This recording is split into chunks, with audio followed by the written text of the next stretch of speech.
يا أيها الذين آمنوا شهادة بينكم إذا حضر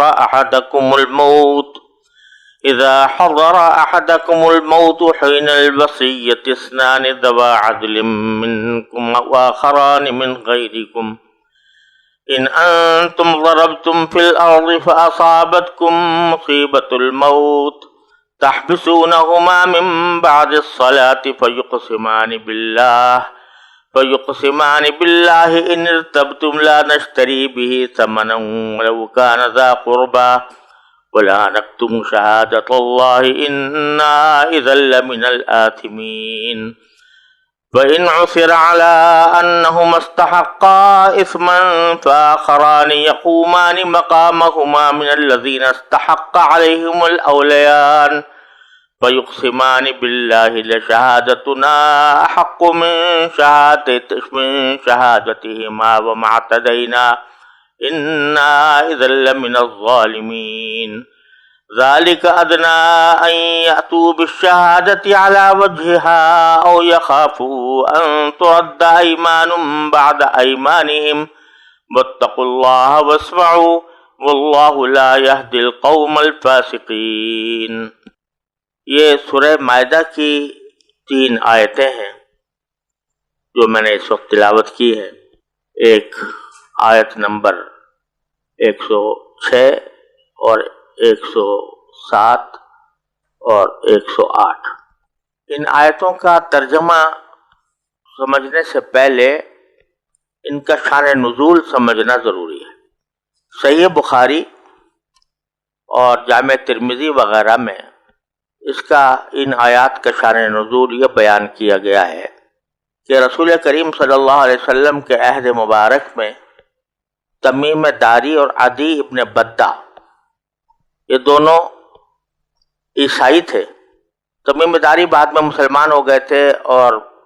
بہت اچھے مسلمان ثابت ہوئے۔ ان کو آج ہم رضی اللہ عنہ کہتے ہیں اس لیے کہ وہ صحابی تھے، لیکن اسلام لانے سے پہلے وہ جبکہ نصرانی تھے، عیسائی تھے، اور انہی کے ساتھ ایک عیسائی عدی ابن بدہ بھی تھا۔ یہ دونوں شام کے سفر پر روانہ ہوئے اور ان کے ساتھ ایک مسلمان بھی ہو گیا جس کا نام بدیل رضی اللہ تعالیٰ عنہ تھا۔ یہ دونوں اپنی تجارت کے لیے جا رہے تھے، حضرت بدیل بھی ان کے ساتھ شامل ہو گئے۔ شام پہنچنے کے بعد حضرت بدیل بیمار ہو گئے اور اتنے سخت بیمار ہوئے کہ ان کو اندازہ یہ ہو رہا تھا کہ وہ بچ نہیں سکیں گے۔ چنانچہ انہوں نے جو اپنے 2 ساتھی تھے تمیم داری اور عدی ابن بدہ، ان کو وصیت کی کہ میرا یہ سامان جو کچھ میرے ساتھ ہے یہ میرے وارثوں کو پہنچا دینا۔ ساتھ ہی انہوں نے یہ عقل مندی کی کہ ان تمام اشیاء جو ان کے ساتھ تھیں اور جن کو وارثوں تک پہنچانے کے لیے انہوں نے وصیت کی تھی، ان کی ایک فہرست بنا کر اپنے کپڑوں کے درمیان رکھ دی تاکہ ہمارے جو ورثہ ہیں وہ اس فہرست کے مطابق سامان کی جانچ پڑتال کر لیں کہ پورا سامان ملا یا نہیں۔ عیسائی ساتھیوں کو اس فہرست کا پتہ نہیں چل سکا۔ انہوں نے یہ سامان وارثوں کو پہنچایا، مگر اس سامان میں ایک چاندی کا پیالہ تھا جس پر سونے کا ملمہ چڑھا ہوا تھا اور جس کی قیمت 1000 درہم بتائی گئی ہے۔ وہ پیالہ ان دونوں کو پسند آ گیا اور انہوں نے اس سامان میں سے وہ پیالہ نکال کر اپنے پاس رکھ لیا۔ جب سامان وارثوں کو پہنچایا تو وارثوں کو بدیل رحمہ اللہ رضی اللہ تعالیٰ عنہ کی بنائی ہوئی فہرست بھی کپڑوں میں سے ملی۔ اس کے مطابق انہوں نے اس سامان کو چیک کیا تو اس میں وہ پیالہ نہ ملا، جبکہ فہرست میں اس کا ذکر موجود تھا۔ تو انہوں نے تمی اور عبدی سے مطالبہ کیا کہ ایک پیالہ بھی تھا جو اس نے چھوڑا تھا، وہ کہاں گیا اور وہ ہمیں ملنا چاہیے۔ تو انہوں نے صاف قسم کھا لی کہ ہم نے سامان میں سے کوئی چیز نہیں لی ہے، نہ چھپائی ہے، جھوٹی قسم کھا لی۔ آخر یہ بیچارے خاموش ہو کر بیٹھ گئے، لیکن اللہ تعالیٰ کا کرنا کچھ ایسا ہوا کہ بدیل کے وارثوں کو یہ پتہ چلا کہ وہ پیالہ انہوں نے مکہ مکرمہ میں ایک سونار کو فروخت کیا ہے، اور وہاں جا کر ثابت ہو گیا کہ وہ پیالہ وہاں پر ایک سونار بیچ رہا تھا، اور جب اس سے پوچھا گیا کہ یہ پیالہ آپ کے پاس کہاں سے آیا تو انہوں نے تمیم اور عدی دونوں کا نام لیا کہ انہوں نے ہمیں بیچا تھا۔ اب جب یہ بات بالکل واضح ہو گئی تو بدیل کے وارثوں نے تمیم اور عدی بن بدہ سے یہ مطالبہ کیا کہ وہ پیالہ ہمیں آپ نے فروخت کر دیا ہے، آپ نے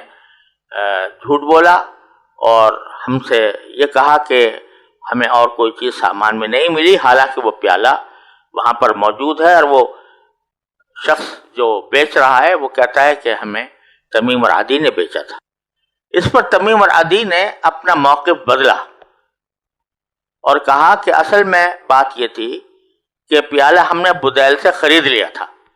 اور چونکہ خریداری کا کوئی گواہ ہمارے پاس نہیں تھا اس لیے ہم نے پہلے اس بات کا ذکر نہیں کیا، کیونکہ اگر ہم پہلے آپ سے ذکر کرتے کہ ہم نے خرید لیا تو آپ ہم سے اس پر گواہ کا مطالبہ کرتے، اور ہمارے پاس کوئی گواہ نہیں تھا، تو اس لیے ہم نے اس وقت یہ نہیں کہا کہ ہم نے خریدا ہے، لیکن حقیقت یہ ہے کہ ہم نے خریدا ہے۔ تو اب چونکہ وہ خریداری کے مدعی تھے کہ ہم نے خریدا تھا یہ، تو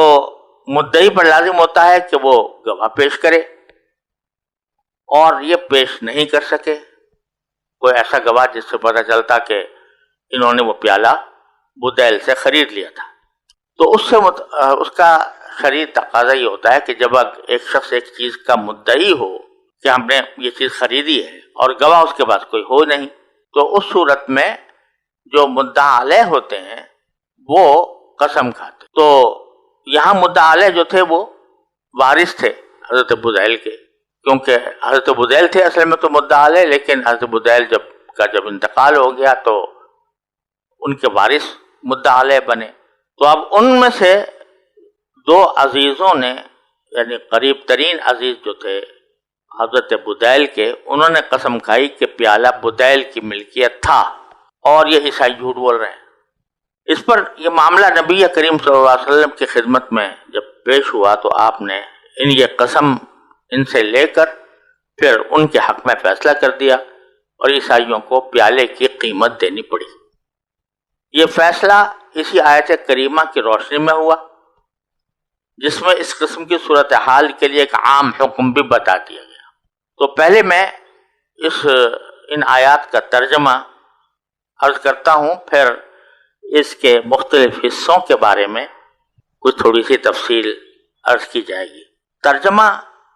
ان آیات کا یہ ہے کہ اللہ تبارک و تعالیٰ فرماتے ہیں کہ اے ایمان والو، جب تم میں سے کوئی مرنے کے قریب ہو تو وصیت کرتے وقت آپس کے معاملات طے کرنے کے لیے گواہ بنانے کا طریقہ یہ ہے کہ تم میں سے دو دیانتدار آدمی ہوں جو تمہاری وصیت کے گواہ بنے، یا اگر تم زمین میں سفر کر رہے ہو اور وہیں تمہیں موت کی مصیبت پیش آ جائے تو غیروں یعنی غیر مسلموں میں سے دو شخص ہو جائیں۔ پھر اگر تمہیں کوئی شک پڑ جائے تو ان دو گواہوں کو نماز کے بعد روک سکتے ہو، اور وہ اللہ کی قسم کھا کر کہیں کہ ہم اس گواہی کے بدلے کوئی مالی فائدہ لینا نہیں چاہتے، چاہے معاملہ ہمارے کسی رشتہ دار ہی کا کیوں نہ ہو، اور اللہ نے ہم پر جس گواہی کی ذمہ داری ڈالی ہے اس کو ہم نہیں چھپائیں گے، ورنہ ہم گناہ گاروں میں شمار ہوں گے۔ پھر بعد میں اگر یہ پتہ چلے کہ انہوں نے اپنے اوپر گناہ کا بوجھ اٹھا لیا ہے تو ان لوگوں میں سے دو آدمی ان کی جگہ کھڑے ہو جائیں جن کے خلاف ان پہلے دو آدمیوں نے گناہ اپنے سر لیا تھا، اور وہ اللہ کی قسم کھائیں کہ ہماری گواہی ان پہلے دو آدمیوں کی گواہی کے مقابلے میں زیادہ سچی ہے، اور ہم نے اس گواہی میں کوئی زیادتی نہیں کی ہے، ورنہ ہم ظالموں میں شمار ہوں گے۔ اس طریقے میں اس بات کی زیادہ امید ہے کہ لوگ شروع ہی میں ٹھیک ٹھیک گواہی دیں، یا اس بات سے ڈریں کہ ان کی قسموں کے بعد لوٹا کر دوسری قسمیں لی جائیں گی، اور اللہ سے ڈرو اور جو کچھ اللہ تعالی نے فرمایا اس کو سنو. اللہ نافرمانوں کو ہدایت نہیں دیتا. قرآن کریم کا طریقہ یہ ہے کہ اگرچہ آیات کسی خاص واقعے کے پس منظر میں نازل ہوئی ہوں اور جن کا کوئی شان نزول بھی ہو، اس واقعے کے باوجود جو حکم بیان فرمایا جاتا ہے وہ عام حکم ہوتا ہے، تاکہ قرآن کریم کی ہدایت کسی ایک واقعے کے ساتھ مخصوص نہ رہے، بلکہ جب بھی اس قسم کا کوئی واقعہ پیش آئے تو اس میں ایک قاعدہ لوگوں کے سامنے آ جائے کہ کس قاعدے کے مطابق جھگڑے کا فیصلہ کیا جائے گا. تو یہاں اللہ تبارک و تعالیٰ نے ایک خاص صورتحال کا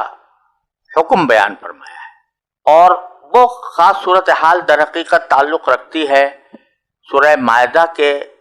ان آیات سے جن میں اللہ تعالیٰ نے ایک تو پہلی آیت میں یہ فرمایا تھا کہ اے ایمان والو،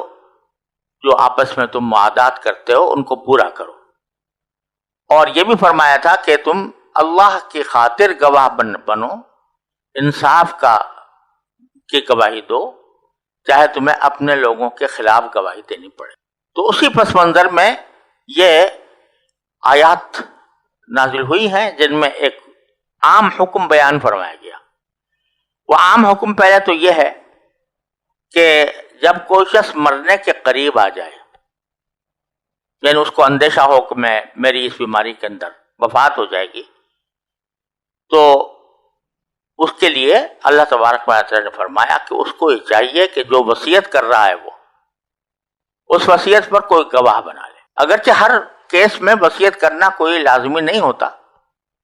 لیکن جہاں وصیت کرنا ضروری سمجھے کہ مجھے اپنے مال کے بارے میں یا اپنے ترکے کے بارے میں کوئی وصیت کرنی چاہیے، تو وہاں اگر وہ کوئی وصیت کرتا ہے تو بہتر یہ ہے کہ 2 گواہ بنا لے، اور وہ گواہ اس بات پر بنا لے کہ میں نے فلاں بات کی وصیت کی ہے، تاکہ اگر کبھی آئندہ کوئی جھگڑا ہو تو وہ گواہی دے سکے. جیسے مثلا یہاں اگرچہ حضرت بدیل نے انتقال سے پہلے ایک وصیت کی تھی، وصیت ان دونوں کو کی تھی، یعنی تمیم کو بھی اور عدی کو بھی، دونوں پر کوئی وصیت کی تھی کہ میرا یہ سامان میرے ورثہ کو پہنچا دیں. اب یہاں بتلانے کا منظور ہے کہ کسی جھگڑے سے بچنے کے لیے بہتر تو یہ تھا کہ وہ کوئی گواہ بنا لیتے کہ ہم نے یہ وصیت کی ہے. لیکن اگر نہیں گواہ بنایا تو یہی جو وصی ہیں، تو یعنی جن کو وصیت کی گئی ہے کہ ہمیں سامان ہمارا پہنچا دیا جائے، تو یہ کم از کم وہاں جا کر صحیح بات بتائیں اور گواہی دیں کہ بس سارا کا سارا سامان یہی تھا اور کوئی اور چیز اس میں شامل نہیں تھی. تو شروع میں اللہ تبارک و تعالیٰ نے فرمایا کہ یا ایھا الذین آمنوا شہادۃ بینکم اذا حضر احدکم الموت، اے ایمان والو جب تم میں سے کوئی مرنے کے قریب ہو تو وصیت کرتے وقت آپس کے معاملات طے کرنے کے لیے گواہ بنانے کا طریقہ یہ ہے کہ تم میں سے 2 دیانتدار آدمی ہوں، یعنی جو تمہاری وصیت کے گواہ بنے، یا اگر تم زمین میں سفر کرے، ان انتم ضربتم فی الارض فاصابتکم مصیبت الموت، اور سفر کے دوران تم کو موت کی مصیبت پیش آ جائے، تو پھر یہ کرو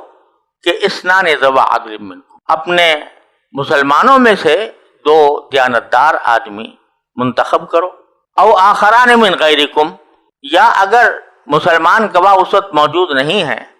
غیر مسلمی ہیں، تو ان غیر مسلموں کو گواہ بنا لو، ان کو وصی بنا دو یا گواہ بنا لو. کیونکہ ایک ضرورت ہے کہ آدمی سفر میں ہے اور وصیت کرنا چاہتا ہے، اور اس وقت اس کو کوئی اور گواہ مسلمانوں میں سے میسر نہیں ہے، تو غیر مسلموں کو بھی بنا سکتا ہے. یہاں یہ بات فرمائی جا رہی ہے کہ عام حالات میں غیر مسلم کی گواہی مسلمان کے خلاف معتبر نہیں ہوتی، لیکن یہ ایک استثنائی صورت ہے کہ جب آدمی سفر میں ہو اور کوئی مسلمان گواہ میسر نہ ہو تو اس وقت وہ غیر مسلموں کو بھی گواہ بنا سکتا ہے. اب کیا ہوگا کہ جب آپ نے 2 آدمیوں کو گواہ بنا دیا کہ دیکھو بھائی ہمارا سامان یہ ہے اور یہ ہمارے ورثاء کو پہنچا دینا، یا کوئی اور گواہی جو آدمی نے کوئی دی ہو اور اس کے اوپر 2 گواہ بنا لیے ہو، تحبسونہما من بعد الصلاۃ، تو ان 2 آدمیوں کو جن کو گواہ بنایا گیا ہے ان کو ذرا روک لو نماز کے بعد۔ نماز کے بعد روکنے کا مطلب یہ ہے کہ چونکہ نماز ایک دینی فریضہ ہے اور جو آدمی نماز پڑھ کر فارغ ہوا ہو تو اس سے یہ توقع نہیں کی جانی چاہیے کہ وہ جھوٹ بولے گا۔ تو اس واسطے ایک تو نماز کا وقت ہے، اور بعض روایتوں میں نماز عصر کا ذکر آتا ہے کہ نماز عصر خاص طور پر وہ بڑی متبرک نماز ہے اور اس کے اندر روک لیا جائے۔ اب 2 آدمی ہیں، ابھی نماز پڑھ کے فارغ ہوئے ہیں، مسجد موجود ہے، مسجد کی جگہ ہے اور نماز کا وقت ہے، تو زمانہ بھی متبرک اور جگہ بھی متبرک، تو وہاں پر وہ قسم کھائیں، فیقسمان باللہ، تو وہ قسم کھائیں ان ارتبتم، اگر تمہیں شک ہوا ہو، کیونکہ اگر شک نہیں ہوا اور 2 آدمیوں اور جو وصیت تھی وہ صحیح طریقے سے پہنچ گئی تو اور تمہیں کوئی شک نہیں ہوا تو پھر تو ضرورت نہیں ہے کسی گواہی کی، تم خود مان لو گے اس بات کو۔ لیکن اگر تمہیں شک پیدا ہوا ہے کہ واقعہ کچھ اور تھا اور ہمیں کچھ اور بتایا گیا ہے تو اس صورت میں ان کو روک کر ان سے قسم لو اللہ کی کہ لا نشتری بہ ثمنا، کہ ہم اس قسم کے بدلے کوئی قیمت نہیں خریدیں گے۔ کیا معنی؟ کہ ہم کسی کے کہنے پر کوئی مالی فائدہ حاصل کرنے کے لیے جھوٹی قسم نہیں کھائیں گے، ولو کان ذا قربا، اگرچہ وہ قسم کسی اپنے قریبی رشتہ دار سے کے خلاف پڑ رہی ہو۔ ولا نکتم شہادت اللہ، اور ہم اللہ کی گواہی نہیں چھپائیں گے۔ انا اذا لمن الآثمین، اگر ہم نے چھپائی تو اس صورت میں ہم گناہ گاروں میں شامل ہوں گے۔ اس طرح ان سے قسم لے لی جائے۔ اب اس کو ذرا منطبق کریں اس واقعے پر جو میں نے ذکر کیا ہے، تو جو صحیح بخاری میں بھی آیا ہے، جامع ترمذی میں بھی آیا ہے کہ جب یہ جو وصی تھے یعنی تمیم اور عدی، ان سے پوچھا گیا کہ بھئی پیالہ کہاں ہے، تو انہوں نے گواہی دی، اور گواہی یہ دی کہ جو کچھ سامان تھا ہم نے آپ کو پہنچا دیا ہے، ہمارے پاس کوئی اور سامان نہیں۔ تو انہوں نے گواہی دی اسی حیثیت سے۔ گواہی اس لیے دی کہ گواہی کیا دی، بلکہ ایک طرح سے بیان حلفی دیا کہ ہمارے پاس کچھ نہیں ہے۔ تو اب بعد میں پھر یہ ہوا کہ ان کا جھوٹ کھل گیا، تو اس کے بارے میں اللہ تعالیٰ فرماتے ہیں فَإِنْ عُثِرَ عَلَىٰ أَنَّهُمَا اسْتَحَقَّا إِثْمًا، اگر بعد میں یہ پتہ چلے کہ انہوں نے ایک گناہ اپنے سر رکھا تھا، انہوں نے ایک گناہ اپنے سر رکھا تھا، فَآخَرَانِ يَقُومَانِ مَقَامَهُمَا، تو ان کے جگہ 2 آدمی ان لوگوں میں سے کھڑے ہو جائیں جن کے خلاف ان پہلے 2 آدمیوں نے گناہ اپنے سر لیا تھا۔ یعنی جو صورت مذکورہ تھی، جو واقعہ میں نے عرض کیا تھا، اس میں پتہ چل گیا کہ تمیم اور عدی نے جھوٹ بولا، اور جب ان سے پوچھا گیا تو انہوں نے کہہ دیا کہ ہم نے خریدا تھا پیالہ۔ تو اب وہ صورتحال بدل گئی، اب وہ خریداری کے مدعی تھے اور بدیل کے ورثاء مدعا علیہ تھے۔ مدعی کے ذمہ گواہ پیش کرنا ہوتا ہے، وہ گواہ پیش نہیں کر سکے، تو اب ورثاء میں سے 2 آدمی نے قسم کھانی تھی، تو اسی کو اللہ تعالیٰ فرماتے ہیں کہ آخران یقومان مقامہما من الذین استحق علیہم الاولیان، ان لوگوں میں سے 2 قسم کھائیں جن کے خلاف گناہ سر لیا تھا پچھلے 2 آدمیوں نے، اور وہ قسم کھا کر کہیں فیقسمان باللہ، اللہ سے قسم کھا کر کہیں کہ لشہادتنا احق من شہادتہما، کہ ہمارا بیان ان کے بیان سے زیادہ صحیح ہے۔ یہاں اگرچہ لفظ شہادتنا کا استعمال کیا گیا ہے، لیکن شہادہ کا لفظ لغوی معنی میں استعمال بھی ہو جاتا ہے بیان کے لیے، حلفی بیان کے لیے، تو یہاں پر بھی اسی معنی میں استعمال ہوا ہے، کیونکہ یہاں پر وہ دونوں جو ورثہ میں سے دو آدمی تھے وہ مدعا علیہ تھے، لہذا ان کے ذمے گواہ پیش کرنا نہیں تھا، بلکہ وہ مدعا علیہ ہونے کی حیثیت سے وہ بیان حلفی دینے کے پابند تھے، اور وہی یہاں پر مراد ہے لشہادتنا احق من شہادتہما وما اعتدینا، اور ہم نے کوئی زیادتی نہیں کی، انا اذا لمن الظالمین، اگر ہم نے کوئی زیادتی کی ہوتی یا ہم جھوٹ بول رہے ہوتے تو ہم بے شک ظالم ہوتے۔ تو یہ طریقہ فرمایا کہ جب کبھی کسی کی انتقال ہونے لگے، وہ وصیت کرنا چاہے تو وصیت پر دو گواہ بنا لے، اور وہ وقت پر جب ضرورت پیش آئے تو وہ گواہی پیش کریں۔ وہ کوئی بات جب جا کر کہہ رہے ہیں ورثہ سے، اور ورثہ کو اس پر اطمینان نہیں ہو رہا اور اس کو شک ہے، تو ان سے کہیں گواہی دو، تو وہ گواہی دیں کہ وصیت ہمیں یہ کی گئی تھی۔ بعد میں اگر ان کا جھوٹا ہونا ثابت ہو جائے تو پھر اس صورت میں اللہ تبارک و تعالیٰ فرماتے ہیں کہ اس وقت میں پھر ورثہ میں سے دو آدمی جو ہیں وہ